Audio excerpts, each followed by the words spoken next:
সপ্তাহের ব্যবধানে নওগাঁয় বাজারে কেজিতে 5 থেকে 10 টাকা বেড়েছে সব রকম সবজির দাম। বরাবরের মতো আমদানি কমের অজুহাত দিচ্ছেন বিক্রেতারা। নওগাঁর বাজার পরিস্থিতি জানাতে সরাসরি যুক্ত হচ্ছেন আমাদের সহকর্মী তৌহিদ ইসলাম। তৌহিদ, নওগাঁর বাজার পরিস্থিতি কি বলছেন ক্রেতারা, বিস্তারিত জানাবেন। রূপা, কয়েকদিন থেকে কিন্তু বৃষ্টি হচ্ছে নওগাঁ জেলায়, থেমে থেমে বৃষ্টি হচ্ছে। বৃষ্টি হওয়ার কারণে আসলে সবজির বাজারে কিছুটা অস্থিরতা দেখা দিয়েছে। ব্যবসায়ীরা বলছেন যে বৃষ্টির কারণে আসলে বাজারগুলোতে সবজির আমদানি কম, এজন্য আসলে কিছুটা দাম বেড়েছে। কিছু সবজির দাম 5 থেকে 10 টাকা বেড়েছে। আমরা এই মুহূর্তে আছি শহরের মুক্তির মোড়ের সাহেব বাজারে। এখানে আসার পরে এখানকার ব্যবসায়ীরা আমাদের জানিয়েছেন আলু বিক্রি হচ্ছে 65 টাকা কেজি, কাঁচামরিচ 240 টাকা কেজি, এখানে 20 টাকা কিন্তু কেজি প্রতি কাঁচামরিচের দাম বেড়েছে। বেগুনের দাম 10 টাকা কেজিতে বেড়েছে, এখন বিক্রি হচ্ছে 80 টাকা কেজি। ঢেঁড়স বিক্রি হচ্ছে 40 টাকা কেজি। পেঁয়াজ 110 টাকা কেজি। পেঁয়াজের দাম ব্যবসায়ীরা বলছেন যে কেজি প্রতি 5 টাকা কমেছে। আর রসুন আগের দামে বিক্রি হচ্ছে 220 টাকা কেজি। আদা আগের দামে বিক্রি হচ্ছে 280 টাকা কেজি।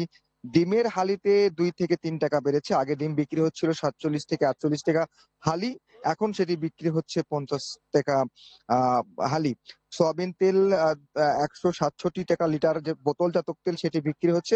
সপ্তাহখানিক আগেও এই তেলের দাম কিন্তু 2 থেকে 3 টাকা বেড়েছে।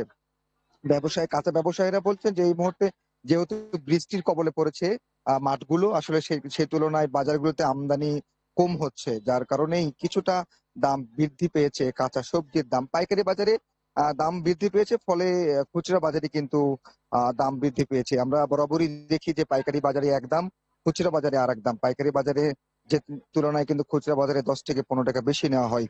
কৃষকরা বলছেন যে আসলে বৃষ্টির কারণে তাদের ফসল উৎপাদনে ব্যাহত হচ্ছে, তারা ঠিকমতো বাজারে ফসল নিয়ে আসতে পারছেন না, তুলতে পারছেন না, যার কারণে কিন্তু সবজির আমদানি কিছুটা কম। সরকারি নজরদারির কথা যদি বলি, এখন পর্যন্ত কিন্তু আমরা মাঠে সরকারি সরকারিভাবে কোনো নজরদারি কিন্তু আমরা লক্ষ্য করিনি।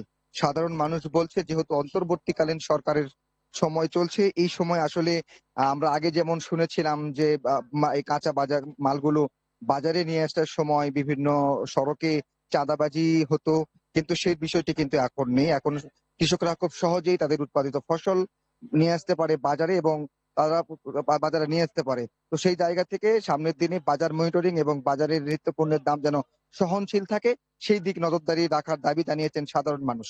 রূপা, এমনটাই ছিল নওগাঁর কাঁচা বাজার থেকে সর্বশেষ।